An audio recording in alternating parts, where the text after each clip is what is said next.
2020 से लेकर 2025 तक की एक बैटिंग स्टैट को आपके सामने रखूंगा। आप में से कुछ लोगों को नहीं पसंद आएगा, कुछ लोगों को बहुत पसंद आएगा। मेरी मजबूरी है, मुझे आप कुछ नहीं कह सकते। Don't kill the messenger. मेरा काम है आपको स्टैट बताना। हाँ, नंबर 1 पर बैट्समैन एक दफ़ा फिर इस स्टैट में भी कौन है? बाबर आजम, बॉबी भाई। एक तो यार बॉबी भाई, हम आपको रेडिक्यूल करना चाहते हैं, डिसरिस्पेक्ट करना चाहते हैं, क्रिटिसाइज करना चाहते हैं, लेकिन भैंस की आंख जो बैटिंग रिकॉर्ड उठाकर देखो उसमें कहीं ना कहीं आपका नाम झिलमिल करता हुआ नजर आता है और राइट एट द टॉप नजर आता है। यार बॉबी भाई, ये तो बात गलत है ना। ऐसे ना किया करें यार। इतने लोग बैठे होते हैं आपको क्रिटिसाइज करने के लिए, आपका नाड़ा खोलने के लिए, लेकिन आपका इस तरह का कोई स्टैट आता है, तंबू में बम्बू डाल देता है, उनके चिराग गुल कर देता है, रातें अंधेरी कर देता है, दिन भी अंधेरे कर देता है। बल्कि रातें तो अंधेरी होती हैं, उनके दिन में भी रोशनी नहीं रहती। वो कमरा बंद करके कुंडी लगाकर पुराने दुखी गाने सुनकर बस कंबल के अंदर होते रहते हैं। ना किया करें यार बॉबी भैया। Most runs in international cricket 2020 से 2025, बाबर आजम नंबर 1 के ऊपर 8,825 रन, माशाल्लाह, 223 इनिंग्स में। सेकंड नंबर के ऊपर जो रूट 7,892 रन, 7,892 रन, 172 इनिंग्स में। तीसरे नंबर के ऊपर हैं अपने रिजवान भाई, 7,634 रन, 7,634 रन, 204 इनिंग्स में। चौथे नंबर के ऊपर हैं Kusal Mendis, 6,571 run, 6,571 run, 201 innings में। And last but not least number 5 के ऊपर हैं the king, none other than Virat Kohli, 6,531 run, 179 innings में। इन 5 बैटर्स में सिर्फ 2 बैटर्स ऐसे हैं जिनके जो नंबर ऑफ इनिंग्स हैं वो अंडर 200 है। एक जो रूट की 172, एट सेकेंड नंबर के ऊपर विराट कोहली 179। बाकी बाबर की भी 200 प्लस इनिंग्स हैं, रिजवान की भी, कुसाल मेंडिस की भी। और ये पांचों वाकई पिछले आपने देखा होगा टाइम फ्रेम में, दे आर मतलब इन टॉप नॉच फॉर्म। मैं थोड़ा सा हैरान हूँ इसमें, मतलब रोहित भाई नहीं है पहले 5 में। वो डेफिनेटली होंगे तो सही है, टॉप 10 में आ जाएंगे या something like that, but top 5 में उनका ना होना वो थोड़ा सा मेरे लिए हैरान कुन है। हालांकि 2025 से मज़ेदार बात यह है, 2020 से 2020 से 2025 तक विराट कोहली का डार्क पीरियड है टेस्ट क्रिकेट के अंदर।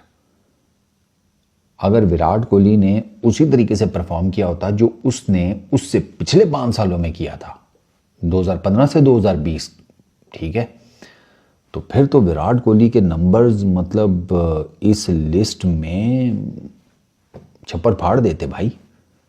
उसकी तो उन सालों में 60-70 की बैटिंग एवरेज है यार, year after year after year. उसने उन 5 सालों में बहुत रन्स किए हैं, बहुत रन्स। मतलब टीम इंडिया की कप्तानी संभाली, टीम इंडिया को एज ए टीम तो उठाया, लेकिन उसने अपना जो उसका था ना विद द बैट, जो परफॉर्मेंसेस थी वो भी टॉप नॉच थी। तो वो विराट कोहली को तो मार पड़ गई है। विराट कोहली 5वें नंबर पर इस वजह से कि उसकी इन 5 सालों में टेस्ट क्रिकेट में कुछ नहीं है खास।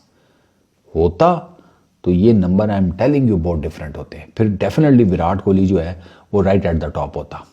मेरा यही मानना है कि वो टॉप पर बड़े आराम से होता। उसने बहुत रन मारे थे यार 2015 से 2020 के बीच में। बाकी जहाँ तक बाबर आजम की बात है तो वो भी भाई अपने लगे में कर रहे हैं, रन्स आपके सामने हैं और अभी भी उनका चल रहा है। हाँ, थोड़ा सा उनका ये प्रॉब्लम आ गया है कि अब वो मतलब पहले ज़रा कंसिस्टेंटली रन्स करते थे, अब अनफॉर्चुनेटली वो एक आधे मैच में रन करते हैं, फिर उनका 3-4 मैचेस का फेलियर होता है, फिर वो एक मैच में रन कर देते हैं, फिर 3-4 मैचेस का फेलियर होता है। तो ये हमारे अपने कर्मों की सज़ा है ना गुरु। अच्छा खासा चल रहा था, जैसा तैसा भी था, ठीक है। वो उसको आपको उसको बस मैच विनर बनाना था। एक प्लेयर जो है वो अच्छा प्लेयर है, मैच विनर नहीं है, तो अब उसके अंदर अगर वो नहीं है चीज़ तो क्यों उसको ज़बरदस्ती बनाना था। वो उसका वो मैच मेकिंग वाला काम बिल्कुल ठीक था। ये सिडनी सिक्सर्स की जो पिछली विन है उसको बड़े अच्छे तरीके से किसी ने डिस्क्राइब किया हुआ था, ऑस्ट्रेलियन ही था। उसने कहा कि इन्होंने अपने रोल्स डिफाइन किए हुए हैं। इनफैक्ट इन्होंने बाबर का रोल भी डिफाइन किया हुआ है। इन्होंने बाबर को बताया हुआ सर आपने एंकर इनिंग खेलनी है, हम आपसे एक्सपेक्ट कर ही नहीं रहे कि आप जाते साथ ही मार धाड़ करें एंड ऑल दैट। वो बाबर आजम को उन्होंने कहा है कि आप अपनी एंकर इनिंग्स खेलें। बाबर आजम अपनी एंकर इनिंग खेल रहे हैं, उन्होंने बाकियों को जो रोल दिए हुए हैं वो अपना रोल निभा रहे हैं, तो सिडनी सिक्सर ने मैच जीत लिया। बाबर आजम को उन्होंने एंकर इनिंग खेलने का, उसने एंकर इनिंग खेली, वो एंड तक लेकर गया। उसके जो पार्टनर थे उन्होंने जिन जिनको रोल मिला था, जैसे वो एक दो ने बड़ी मारधाड़ की, उनको यही रोल मिला हुआ था आपने मारधाड़ करनी है। उन्होंने मारधाड़ की, एक एंड से मारधाड़ हुई, एक एंड से आपकी विकेट सेव थी, आप मैच जीत गए। वो रोल्स डिफाइन करनी होती है ना, टीम का पूरा एक स्ट्रक्चर भी तो होता है। टीम एक बंदे के आसरे पर नहीं चलती, 11 की कलेक्टिव मेहनत होती है। बट फिर बात वही है कि बाबर आजम का नाम आ जाए तो फिर लोग जो हैं उनको उनके मुंह से झाग निकलनी शुरू हो जाती है। उनको लगता है कि पता नहीं बाबर आजम ने क्या करना था। वो फिर अब अगर सोशल मीडिया के ऊपर बाबर आजम का परसोना बन गया और बाबर आजम से रिलेटेड बहुत ज़्यादा चीज़ें वायरल हो गई, तो उसका मतलब ये थोड़ी था कि आप समझ लें कि बाबर आजम ने सुर्ख रंग की चड्डी पहनी हुई है, नीचे उनकी बनैन के ऊपर ऐसे लिखा हुआ है और वो रातों को हवा में उड़ रहे होते हैं, गरीबों की मदद कर रहे होते हैं। सुपरमैन थोड़ी है, रॉबिन हुड थोड़ी है। टीम वर्क होता है ना जीतना, टीम वर्क होता है। सिडनी सिक्सर्स ने पिछले मैच में प्रूव किया है कि टीम वर्क से कैसे जीता जाता है।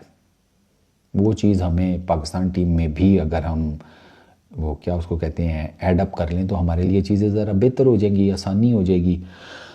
लेकिन फिर बात वही है कि हम तो बोल ही सकते हैं, मानना ना मानना तो फिर ऑडियंस की अपनी मर्ज़ी है।